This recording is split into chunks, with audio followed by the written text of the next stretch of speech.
Comment soulager ton mal de dos? Quel exercice tu as besoin pour soulager ton hernie discale? Alors écoute, dans cette vidéo, je vais te dire tout simplement ce que moi j'utilise pour définir quel type d'exercice tu pourras avoir besoin pour soulager ton hernie discale. Alors je t'invite maintenant à t'abonner à ma chaîne, à liker la vidéo et à activer la cloche des notifications pour ne pas louper mes prochaines vidéos.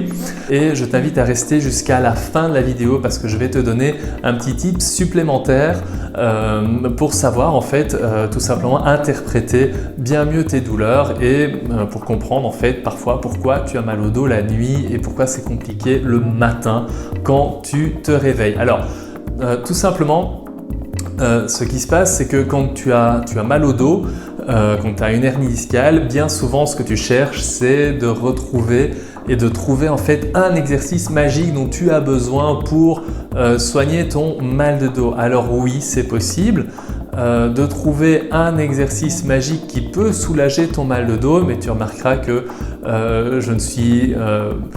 je prends quelques pincettes quand je dis ça parce qu'il faut savoir une première chose, c'est que en fait la douleur elle est multifactorielle. Alors on laisse ça de côté, mais on va revenir sur le fait de l'exercice spécifique. Donc il existe tout simplement des processus, une façon d'analyser ton dos, une façon d'analyser tes douleurs pour savoir si il y a un mouvement qui est meilleur qu'un autre. Alors oui, tu le sais déjà, on prévoit en fait tout simplement que les gens qui ont mal au dos soient améliorés avec le mouvement et c'est vrai que c'est vrai pour la plupart des cas. Quand vous êtes actif, votre état s'améliore même si au départ parfois c'est un peu dur et il y a des variations de la douleur qui sont compliquées parfois à vivre et à percevoir, mais au final en fait vous vous en sentez beaucoup mieux et c'est ce qu'on voit la plupart du temps. Mais très souvent il y a un moyen de simplifier toute la mise en place, en fait tout ce que tu dois faire pour ton dos en définissant un mouvement qui va juste améliorer tes douleurs, qui peut améliorer aussi tes symptômes neurologiques, tes picotements par exemple, ou des restrictions de mobilité, qui vont améliorer ta souplesse, qui vont améliorer tout simplement la quantité de choses que tu peux faire dans ta journée, c'est-à-dire que la douleur va arriver moins vite, moins fort, moins souvent, elle va moins irradier dans ta jambe. Et il y a des processus qui existent tout simplement pour arriver à définir un exercice. Mais le truc, c'est qu'il n'y a pas un exercice pour tout le monde. C'est pas parce que tu as une hernie discale L5-S1 prédominante postéromédiane à droite que tu dois faire un type d'exercice. En fait, ça, malheureusement, ça ne fonctionne pas. Ce serait bien simple. D'ailleurs, tu as l'IRM, tu as le truc, c'est ça, voilà, hop, on a le processus. Non. Il y a un lien, il y a un gap, il y a une réflexion à faire entre le diagnostic hernie discale et la définition de l'exercice dont tu as besoin. Mais là, il y a un processus et parfois qui peut paraître un peu long et auquel tu ne t'attends pas forcément. Mais il existe tout simplement une façon de faire pour définir cet exercice. Une fois que tu l'as, tu sais que tu dois le faire un certain nombre de fois sur ta journée et les résultats vont être prédictifs et c'est ce qui va permettre que progressivement tu vas avoir de moins en moins mal, de moins en moins souvent, de moins en moins fort, qu'il va y avoir des moments où tu vas plus avoir mal du tout et que tu vas pouvoir faire de plus en plus de choses avant que la douleur n'arrive ou que tout simplement à la même type d'activité en fait tu aies moins de douleur.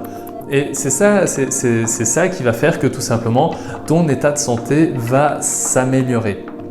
Alors je t'avais dit que je te donnerais quelque chose pour savoir pourquoi en fait tu peux avoir mal la nuit et ce qui se passe le matin. Il faut savoir qu'il y a deux grands types de raisonnement. Il y a tout ce qui va être mécanique et tout ce qui va ne pas être mécanique, c'est-à-dire plus de l'ordre de chimique inflammatoire. Mais chimique ou inflammatoire. Alors tout simplement, typiquement, d'accord, mais attention, il y a des nuances, d'accord, les deux sous-groupes peuvent se mélanger un peu, mais typiquement, des douleurs typiques mécaniques sont des douleurs en fait qui surviennent au moment où tu te retournes dans la nuit. Elles ne sont pas constantes dans la nuit, elles ne sont pas forcément pulsatiles et quand tu te lèves le matin, tu en as pour 20-30 minutes à te dérouiller un peu et puis après ça passe. ça sont des douleurs qui sont mécaniques, elles peuvent durer depuis un certain temps déjà, souvent c'est le cas. Après, tu as des douleurs qui sont plus chimiques inflammatoires. Inflammatoires, par exemple, c'est des douleurs qui vont être là depuis moins de 7 jours. Donc, sauf pathologie inflammatoire sous-jacente, une inflammation vraiment au niveau du dos va durer moins de 7 jours et à ce moment-là, les anti-inflammatoires font énormément d'effet. Si les anti-inflammatoires ne font pas d'effet, ben peut-être que ce n'est pas de l'inflammation, il faut chercher ailleurs, dans l'ordre chimique ou tout simplement au niveau mécanique. Et donc, au niveau inflammatoire, ce qui va se passer, c'est que bien souvent, tu vas avoir difficile de rester dans ton lit la nuit, tu vas préférer parfois même aller dormir dans le fauteuil. C'est des douleurs qui vont être pulsatiles, c'est des douleurs qui vont te réveiller, souvent en fin de nuit, à partir de 3-4 heures du matin. Voilà, il y a une modification tout simplement au niveau chimique qui se passe dans ton corps qui font que l'inflammation s'exprime plus à ce moment-là. Et alors, c'est typiquement des douleurs qui vont rester mais longtemps. Après le lever, 2-3 heures après le lever, qui vont plutôt rester vraiment invalidantes, qui vont s'améliorer au fur et à mesure de la journée, sans vraiment jamais disparaître. C'est des douleurs qui vont être constantes, mais encore une fois sur un court temps.